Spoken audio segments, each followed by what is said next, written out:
ہم بڑی اچھی گفتگو کرنے کے طلبگار بھی ہیں، مگر ایک عجیب بات تھی جب میں یہاں سے وہاں آیا، مولانا صاحب بڑی ساری تعداد میں گارڈز آپ کے آس پاس رہتے ہیں، تو کیا اللہ اور اس کے رسول پہ بھروسہ نہیں ہے، یہ زیادہ خطرہ ہے زندگی کا؟ بسم اللہ الرحمن الرحیم۔ حضرت اقدس صلی اللہ علیہ وسلم نے خود بھی گارڈوں کا اور محافظین کا انتظام پہلے کیا ہے۔ من یکلونا اللیلۃ، کون رات کو ہماری حفاظت کرے گا، یہ حدیثیں بھری ہوئی ہے۔ اور جب سورہ مائدہ کی یہ آیت نازل ہو گئی، واللہ یعصمک من الناس، کہ اب اللہ نے آپ کو گارنٹی دی ہے کہ آپ کو کوئی نقصان نہیں پہنچے گا، تو اس کے بعد حضرت نے فرمایا کہ اب میری فکر نہ کریں انشاءاللہ۔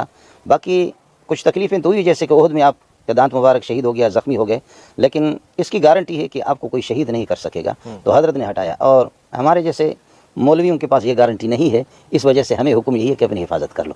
جی ہاں، یہ حضرت صلی اللہ علیہ وسلم کی خصوصیت ہے اور آپ ہی کی۔ جی خوف نہیں آتا کیونکہ جس دور میں ہم پل رہے ہیں وہاں علماء کا اکرام اتنا نہیں ہو رہا جتنا ہونا چاہیے، تو آپ کو دن رات یہ بات ستاتے نہیں ہے کہ کوئی بھی ناقد، کوئی بھی مخالف کوئی ایسی حرکت کر جائے؟ بس جو ہم سے اویس بھائی بن پاتا ہے، یہاں ایک بڑی تعداد ہے، اور کچھ وہ ہے کہ جو آپ کو محافظین نظر آ رہے ہیں، کچھ وہ ہے کہ شاید چھپے ہوئے ہیں، تو اس وجہ سے ایک بڑی تعداد ہے ہمارے ساتھی، اللہ ان کو جزا خیر دے، نہ کسی کو کوئی تنخواہ ہے نہ کچھ ہے۔ یہ شاید آپ جن کو گارڈ سمجھ رہے محافظ، یہ تھوڑے ہیں، ان سے بڑھ کر کے ایک بڑی تعداد ہے جو ہر طرف سے مدرسے کے، وہ محلے والے بھی ہے اور محلے سے ہٹ کر کے 1500 طلباء ہیں، ان میں بڑی تعداد ہے۔ بیدار دماغ بھی ایک بہت بڑا طبقہ ہے ان میں، اور 24 گھنٹہ آپ کو حیرت بھی ہوگی، ان سردیوں میں بھی وہ بالکل رات کو پہرے دیتے رہتے ہیں مدرسے کے دائیں بائیں، اور ایک بڑی تعداد ہے۔ اب میں آپ کو کیا بتاؤں، وہ 100 ہے یا 150 ہے، بہت بڑی تعداد۔ مولانا فضل الرحمان صاحب سے آپ کی کیا انسیت ہے؟ کافی مرتبہ آپ نے ان کی تعریف کی ہے، ایسا لگتا ہے کہ آپ ان کی سیاسی کاوشوں کو بڑا پسند کرتے ہیں، اس میں اپنا حصہ ڈالنا چاہتے ہیں۔ حضرت باقی تو اویس بھائی میں آپ کو بتا نہیں سکتا، لیکن وہ کہتے ہیں کہ اونٹ جتنا بھی گیا گزرا ہو، گھوڑا جتنا بھی گیا گزرا ہو، لیکن یہ کہ اس سے نیچے ایک سواری ہے جس کا نام تو نہیں لیتا، اس سے بہتر ہے۔ ایک عالم دین ہے، بہترین قرآن پڑھتا ہے، اور اندر جو ہم نے تحقیق بھی کی ہے کہ ہوتے ہیں ہمارے بعض لوگ اعمال میں ہماری کمزوری ہوتی ہے، سفر میں حضر میں ہر طرح سے دیکھا ہے، نہ کہ نمازوں میں کبھی یہ کہ کمی آئی ہے، نہ کہ اعمال میں کمی آئی ہے۔ ظاہر ہے کہ آدمی جب اس میدان میں چلا جاتا ہے تو بہت سی چیزیں رہ بھی جاتی ہے، لیکن کمزوریاں کوتاہیاں ان کی ہوں گی۔ حضرت مولانا فضل الرحمان کو آپ ابو بکر عمر عثمان کے ساتھ ان کو نہ تولیں، فضل الرحمان جیسے کروڑوں ابو بکر کے برابر نہیں ہوں گے، لیکن یہ ہے کہ وہ ایک عالم دین ہے، اور ساتھیوں سے کئی دفعہ بھی کہا ہے کہ اگر کوئی اور شخصیت ہے اس کا متبادل وہ بھی پیش فرمائیں، لیکن ہماری مارکیٹ میں کوئی اس کے برابر کا ہے نہیں ہے۔ جماعت اسلامی میں بھی کوئی نہیں ہے، اور لبیک یا رسول اللہ میں بھی کوئی نہیں ہے؟ دیکھیے کہ لبیک یا رسول اللہ کے جو کچھ ساتھی تھے، اللہ نے ان کو اس مقام پہ پہنچایا، جیسے خادم حسین رضوی، وہ بھی اس دنیا سے چلے گئے۔ علماء ہے، لیکن معرفت کل شیء عند اہلہ، ہر ایک فیلڈ کے ایک میدان کا ایک ماہر ہوتا ہے۔ مولانا بہرحال اس میدان کے شہسوار ہے۔ جی ہاں، شاید وہ میرا کام نہیں کر سکے گا جو میں تدریس کر رہا ہوں، ان کا اپنا ایک مسئلہ ہے۔ مولانا طارق جمیل صاحب کے جیسے ان کی فصاحت و بلاغت گفتگو کا انداز ہے، وہ میں نہیں کر سکتا، اور یہ ہر عالم کی اپنی خصوصیت ہے، کوئی مفسر ہے، کوئی محدث ہے، کوئی سیاسی ہے، کوئی فقیہ ہے، کوئی مفتی ہے، اور مولانا کی اپنی صلاحیتیں بہرحال ہے، اور اس کا علم آپ کا چونکہ میڈیا سے تعلق ہے، صلاحیت۔ آج یہ خبر ضرور نشر ہوگی کہ مولانا منظور احمد مینگل صاحب نے مولانا فضل الرحمان کو گھوڑے اور گدھے سے تشبیہ دی ہے۔ ہاں نہیں، میں نے تو نام نہیں لیا، گدھے کا نام نہیں لیا، میں نے کہا کہ وہ دراز گوش کہتے ہیں فارسی میں، دراز گوش۔ بس اونٹ کو آپ یہ ہے کہ اس سے نیچے والے سواریوں کی برابر نہ کریں۔ گدھے کا نام تو میں نے لیا بھی نہیں، وہ تو آپ اپنی طرف سے اضافہ کر رہے ہیں۔ اس لیے ہمارے ہاں جب کسی صحابی نے اگر اس پر سواری کی ہے جس کا نام آپ لے رہے ہیں، اگر اس پر کسی صحابی نے سواری کی ہے یا کسی نبی نے سواری کی ہے، تو ہم حدیث پڑھاتے وقت اس کا نام گدھے سے نام نہیں لیتے، ہم کہتے ہیں دراز گوش، ادب یہی ہوتا ہے۔ تو اس وجہ سے میں نے نام نہیں لیا، ورنہ میرے لیے مسئلہ آپ بنا دیتے۔ مسئلے ویسے کس قسم کے ہو سکتے ہیں؟ وفاق المدارس کا مسئلہ ہو سکتا ہے، کیونکہ سننے میں آ رہا ہے کہ مولانا کو وہاں پہ حصہ دیا جا رہا ہے، بحیثیت سیاسی فرد آپ کو لگتا ہے ان کو اس میں ہونا چاہیے؟ نہیں، وہ اس طرح نہیں ہے۔ وفاق المدارس میں اگر اس کو حصہ دے رہے ہیں تو وفاق میں یہ کہ مختلف قسم کے مورچے ہیں۔ ایک وہ ہے کہ یہ جو نصاب ہے ہمارا، اس میں جیسے کہ 22 آدمی ہے، اس میں میں ہوں، اور پھر یہ کہ ایک تخصصات مفتی حضرات، اور اس میں حدیث میں اسپیشلسٹ کوئی بن جائے، علم حدیث کا ایک نصاب، اس میں مولانا زاہد الراشدی ہے، مولانا تقی صاحب ہے، میں ہوں، ہم 3 آدمی ہیں۔ تو مختلف شعبے ہیں، ہر شعبے میں۔ اب مولانا کو اگر وفاق المدارس والے لے بھی رہے ہیں تو وفاق والے کہہ رہے ہیں کہ ہم 4 دیواری میں پڑھائیں گے، آپ اللہ کے لیے باہر جو ہم پر سنگ باری ہو رہی ہے اس سنگ باری میں آپ ماہر ہماری حفاظت کر لیں۔ صرف اتنی سی بات ہے۔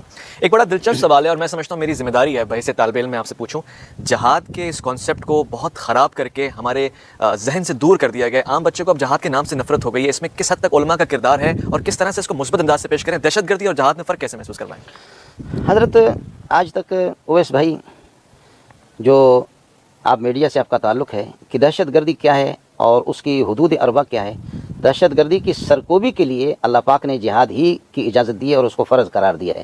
باقی مسئلہ رہ گیا کہ مجاہدین وہ نتائج حاصل نہیں کر سکتے، اور یہ ہے کہ وہ غلط جگہ بسا اوقات استعمال ہوتے ہیں، تو وہ مختلف قسم کے لوگ ان میں ظاہر ہے کہ احد کے موقع پر جو لوگ جا رہے ہیں اس سے کفار سے لڑنے کے لیے، تو وہاں 300 300 سے زائد عبداللہ بن ابی کی جماعت ہے وہ واپس بھی ہو رہی ہے.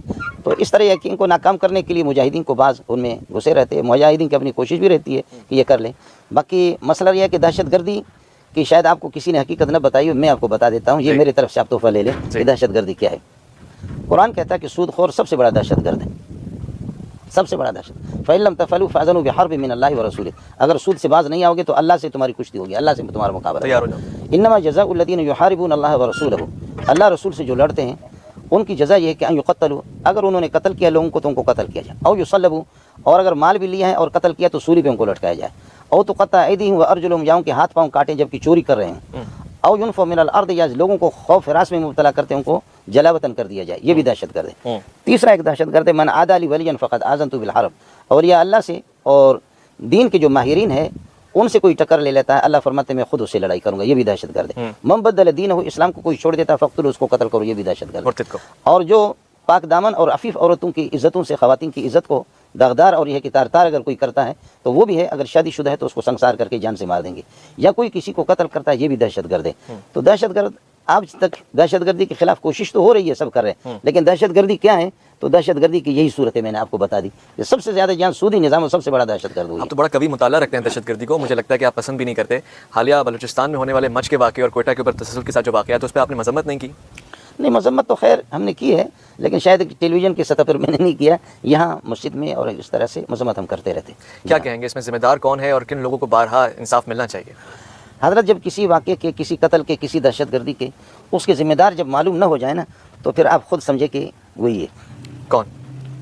بس آپ سمجھے کہ جس کے قاتل اس قسم کے ہے کہ دیکھیں, میں آپ سے صرف یہ سوال پوچھوں گا کہ ہمارے اس ملک میں, یہاں صدر میں, کراچی میں اور لاہور میں, اسلام آباد میں لاکھوں یہودی, نصرانی, برطانیہ, فرانس, مغرب کے لوگ, سال میں کتنے غیر مسلم یہاں قتل ہوتے ہیں؟ یہ وہ اسلام ہے, یہ وہ مسلم ہے کہ ہم تو دوسروں کو سلامتی دے رہے ہیں. یہ وہ مومن ہے کہ دوسروں کو امن بانٹ رہا ہے. صحیح. اب یہ کون ہے کہ ان کے پاس مال بھی ہے؟ اگر کوئی پٹھان ہے یا کوئی بلوچ ہے, کوئی سندھی ہے دہشت گرد ہے, تو یہاں سے کسی گورے کو اغوا کیوں نہیں کرتا, اس کو قتل کیوں نہیں کرتا, اس کی گاڑی کیوں نہیں چھینتا, اس کے پیسے کیوں نہیں؟ تو یہ کون ہے کہ جو اللہ آپ کا بھلا کرے کہ ان میں یہ قتل نہیں ہو رہے ہیں؟ یہ کس کی چھتری کے نیچے ہیں؟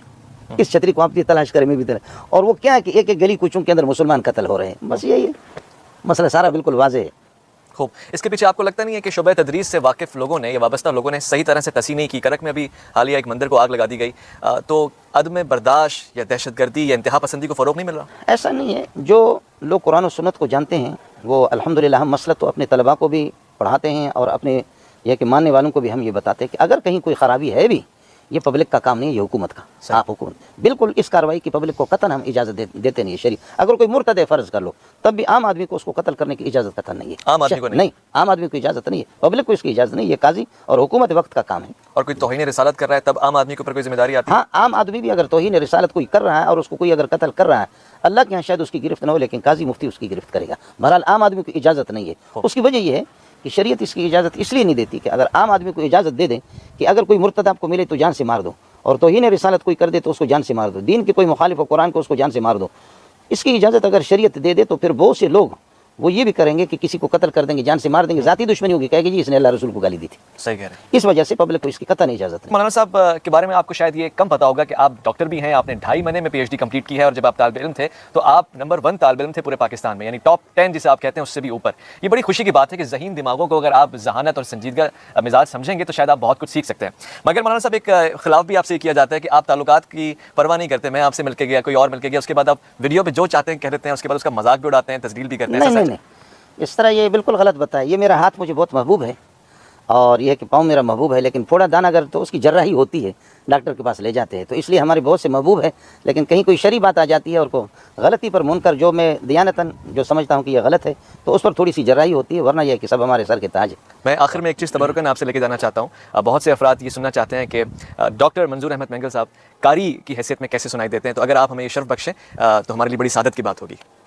اعوذ باللہ من الشیطان الرجیم, بسم اللہ الرحمن الرحیم. اللہ لا الہ الا هو الحی القیوم لا تأخذه سنة ولا نوم له ما في السماوات وما في الأرض من ذا الذي يشفع عنده إلا بإذنه يعلم ما بين أيديهم وما خلفهم ولا يحيطون بشيء من علمه إلا بما شاء وسع كرسيه السماوات والأرض ولا يؤوده حفظهما وهو العلي العظيم.